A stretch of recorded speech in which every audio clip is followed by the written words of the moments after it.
What's up, VC? People around the world, YouTubers, trolls.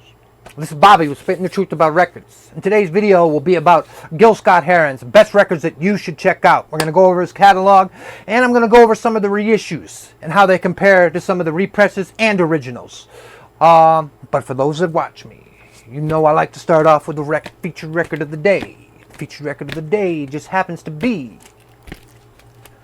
Isley Brothers, Showdown. Now this record gets slept on. They talk about Go For Your Guns. They talk about The Heat Is On. But they don't talk about the Showdown with Coolin' Me Out. Put it on Coolin' Me Out and listen to the bass line and the drums coming in that song, and you will buy this record. In mint condition, this one is a $10 record. Isley Brothers, Showdown. Getting into Gil Scott-Heron. For those that know about Gil Scott-Heron, Gil Scott-Heron lived hard. Drug addiction and alcohol addiction is in his lyrics. Heartache, pain, suffering is in his lyrics too. But starting this off, a record you should check out by Gil Scott-Heron is Pieces of a Man, the BGP reissue. You get a gatefold. You get a polylined inner sleeve with the Flying Dutchman label. This is also something cool I saved when, not actually cool, but when Gil Scott-Heron died, I saved the newspaper clipping from 2011. Put it in the record. But anyways, how does this one compare to my white label second pressed Flying Dutchman? These ones are getting harder and harder to get because this in VG Plus to near mint condition, this is now a $100 record. And the sound between this and that isn't even close. This is decent, but this brings you to the master tape. This sounds wonderful. I don't know if there's a dub or whatever, but the difference between the two is ridiculous. But, like I said, this one's not bad. But anyways, this record, I think I'll call it Morning, Pieces of a Man. That song, Pieces of a Man, is heart-wrenching. You know, he starts off, jagged jigsaw pieces, tossed about the room. You know, he's setting the scene.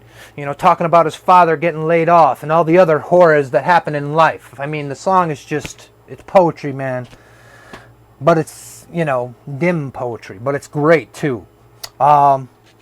Lady Day and John Coltrane, Save the Children. The revolution will not be televised.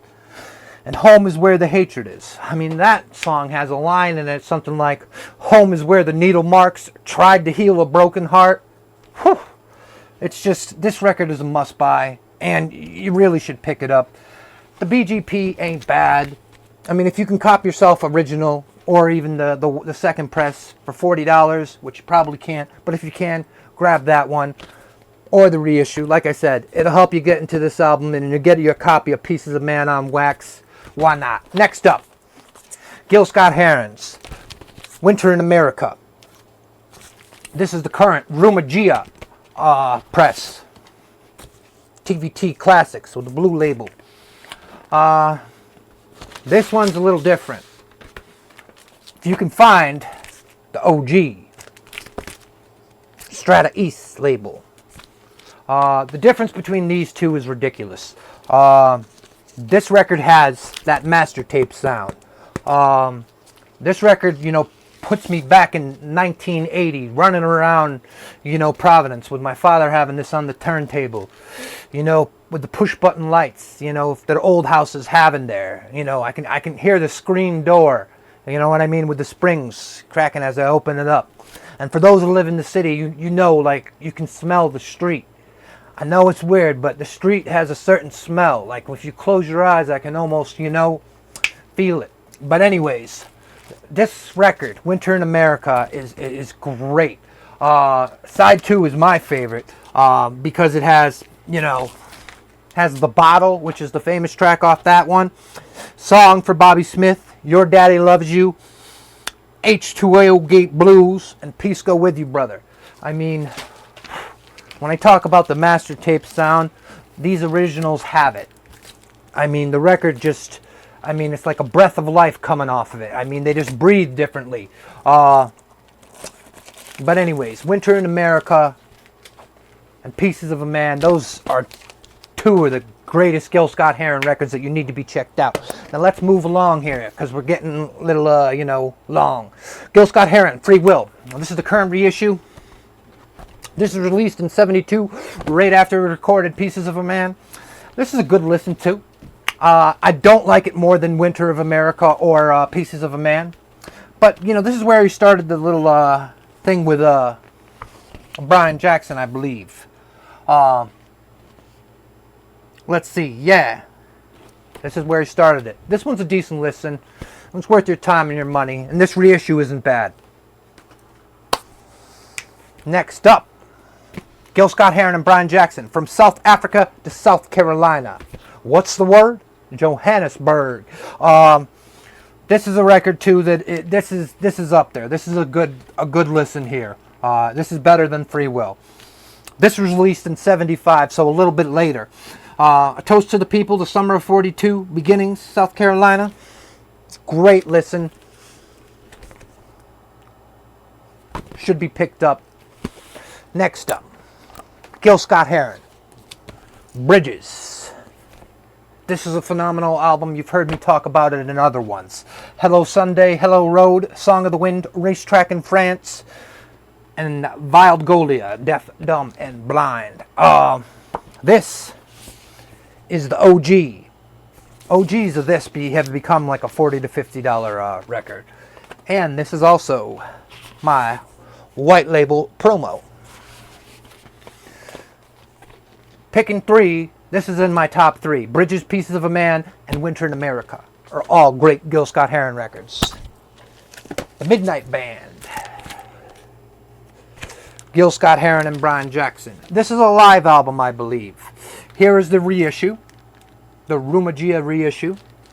This one, since it's a live album, this is a gatefold. The reissue is not a gatefold. But comparing sound between these two, obviously this gives you, a different thing. But the sound is indistinguishable. This is a good record. Like I said, it's live. It has different tracks from different records. It has Winter in America on it. It has Must Be Something and Ain't No Such Thing as Superman. Great record. Gorilla, Offering, Western Sunrise, and All Us We. You can pick it up cheap. Why not? Is it one of my favorites or a must-buy? Not really, but I love Gil Scott-Heron, so every Gil Scott-Heron is a must-buy for me. But no, you do not have to pick that one up. Next up, Gil Scott-Heron's 1980, Brian Jackson. The hit off this one is Start 'em Up, Shut 'em Down. Start 'em Up, Shut 'em Up, Down. Whatever. It's Shut 'em Down is the hit. Push Come to Shove is also hot. Corners. Late Last Night. This one's a dope listen. You can see he's starting to mess around with some of the synths and all the equipment that he's got there that's top of the line for 1980. He's even got the, the cowboy boots and the jumpsuit right there. This is a cool listen. Next up is Moving Target, Gil Scott-Heron. Now, this one, he ditches Brian Jackson. He tries to move into like blues, reggae, and it's not one of my favorites of his. This one you can skip, but Washington, D.C. is my favorite track off this one. And then there's also Secrets, which I do not have. I have a copy coming in the mail. That one, you could skip. And this is The Revolution Will Be Televised, Gil Scott-Heron, which is basically the greatest hits. It has, obviously, Revolution Will Not Be Televised, Sex Education, Ghetto Style. And it has The Get Out of the Ghetto Blues, No Knock, Lady Day, John Coltrane, Pieces of a Man, Home is Where the Hatred Is, Brother, Save the Children, Whitey on the Moon. And Did You Hear What They Say? This is cool if you can find out, but this isn't going to get you where you need to go with Gil Scott-Heron. But getting into Gil Scott-Heron, you need the Pieces of a Man. You need Winter of America. You need Bridges, And from South Africa to South Carolina, those are my favorites of Gil Scott-Heron. All right, guys, that's all I got for you. This is Bobby with Spitting the Truth About Records. Deuces.